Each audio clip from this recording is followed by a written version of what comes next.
ladies and gentlemen, and today we are doing a Misfits 22 prediction. It's been a long time since we had a Misfits, so we'll start off with the card. The first fight, I think there's 11 fights, is Jahan Ingram versus Bati Singh. Now this is a late addition to the card, so if I did this prediction a little earlier, this wouldn't have been added. So I'm literally doing this prediction on the recording on the day of the events. So this video is going to be like record and then edited and posted, and then like the event's out. I think the event's in like 3-4 hours. So I'm pretty sure John Ingram's going to win this one. I mean, Bati Singh's got a pretty bad record. Or it's Banti Singh, my bad. So I'm going to go with John Ingram on this one. I think it's still kind of like a little tune-up fight for him. It is a very late edition, so I don't know, maybe if they just couldn't get him an opponent and then they just found one and threw it on the card. So let's move on to the second part of the event. It's Demi Sims versus Nadisha Hopkins.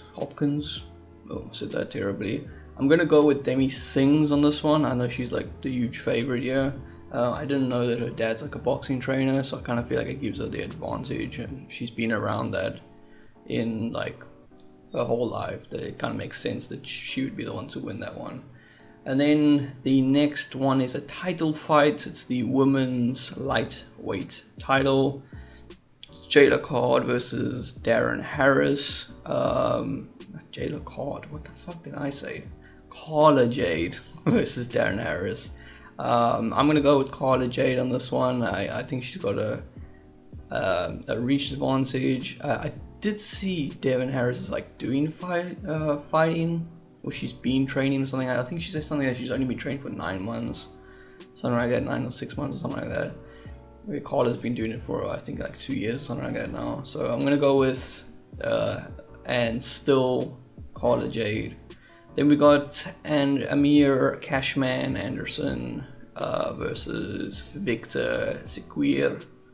I think this is a good test for Amir.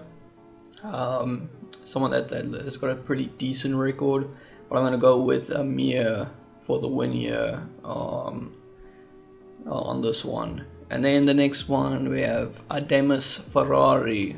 If you don't remember him, he's the one who fought Salt Puppy, and then he's versing Raheem Paradesi, who I thought was going to be like a Pakistani guy, but when I watched the press conference, he's got a thick Scottish accent. So don't always judge a book by the cover, ladies and gentlemen.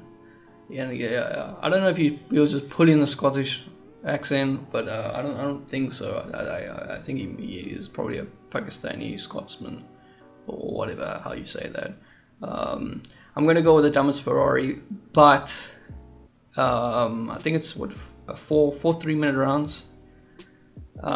If this goes past the second round, I think he may gas out. He's very, like we saw with Salt Puppy, he got in the Clip Puppy. As soon as it went past that second round, it started going down. He gassed out, and Salt Puppy was managed to get the win. But he's a very entertaining character. He's very crazy. I think for Misfits, he's a perfect kind of like person to have on the card, because he fits like the brand of being a Misfits. So I'm gonna go with the Damas Ferrari on this one. Then the next fight is a heavyweight title fight for the Misfits heavyweight title fight. Chase Damore versus Nathan Macaron. This guy's like a prankster. He's been like getting really deep under Chase's skin. I think Chase is gonna win this fight.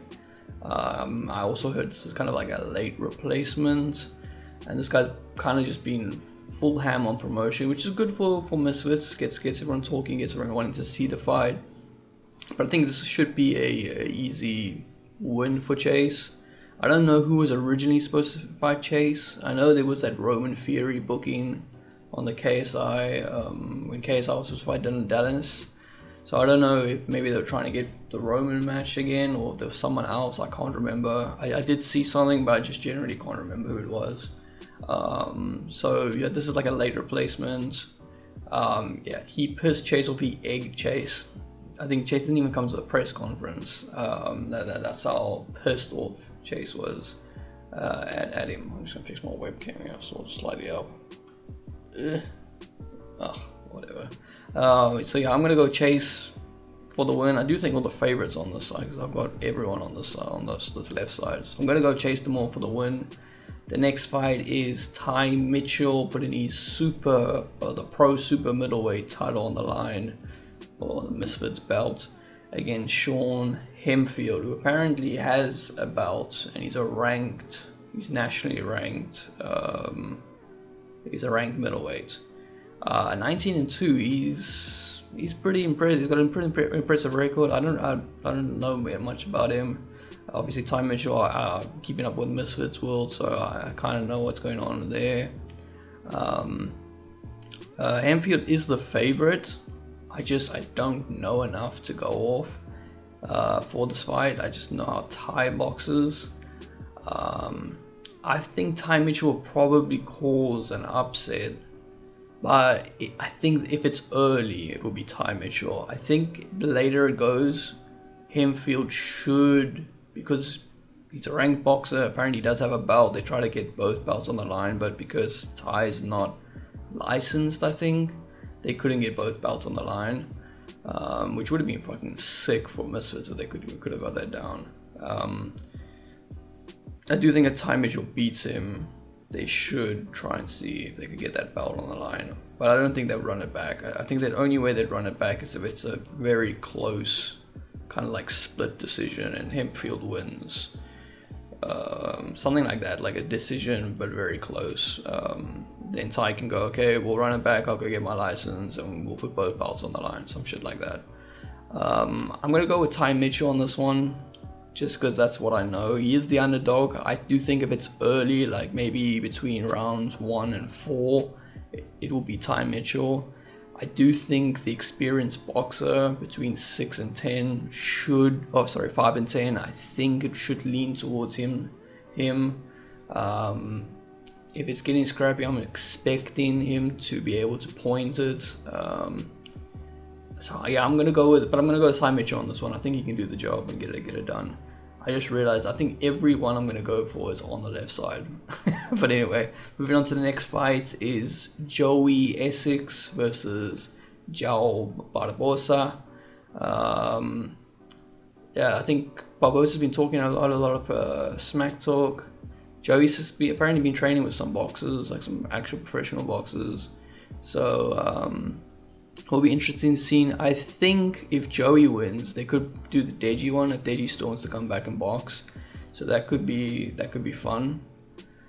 So for that aspect, just to see Misfits kind of get bigger and more like better contest, I'm gonna go with Joey Essex on this one for the win. Then we got our third fight, which this was a really fun one. I actually can't wait for this one. It's the Misfits MMA Light Heavyweight Championship. It's the first MMA Misfits fight. It's 3 5-minute rounds. It's Dylan Dennis versus Warren the Mechanic Spencer, which I'm very shocked that Warren took this fight. Although he has been saying if Dylan goes for a choke, he's going to tap out immediately. He's not going to get choked out on television, which kind of shit, but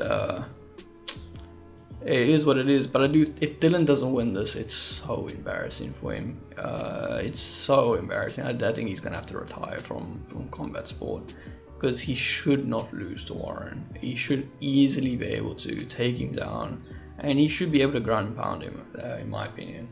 I think it's gonna be a really fun fight. I'm actually really looking forward to see that. One. So I'm gonna go Dylan Dennis to win this one.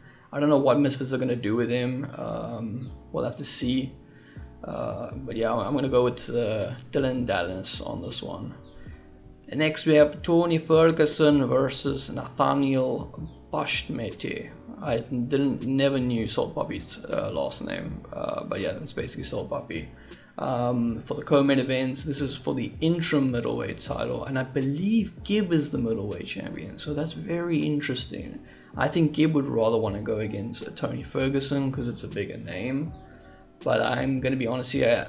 This is the first time I'm going on the right side. I think Soul Puppy is gonna beat Tony Ferguson. I do think it's gonna be a very good fight, but I think Soul Puppy's got some slick combos, and I don't know if Tony's chin is what it used to be. So I'm gonna go with Soul Puppy on this one. I think he's gonna get the job done. It's probably gonna be like a stoppage, in my opinion. Then we move on to the main event of the evening. Darren, the Gorilla Till versus Luke Rocky Rockhold. I think it was Rocky. I can't remember. I haven't seen a Luke Rockhold for a fight in fucking forever. These are like two legends of the MMA sport coming to fight for the Bridgeweight title on Misfits. So that's really fun. This is going to be a good fight. They've been going back and forth a lot on the press conference and everything. I do think Darren Till's gonna win. He's just been so dominant, and he's just getting better and better and better. I think I'm gonna go with Darren Till. I would like to see Darren Till, Luke Rockhold versus Tony Ferguson. No, sorry, Luke Rockhold versus Dylan Dennis, because they've also got some beef. That would be a very interesting matchup. But yeah, that's going to be my Misfits 22 predictions. I think the last 3 fights are going to be very, very good. So I'm looking forward to that. But yeah, that's going to be my predictions, and I'll see you guys in the next one. Peace.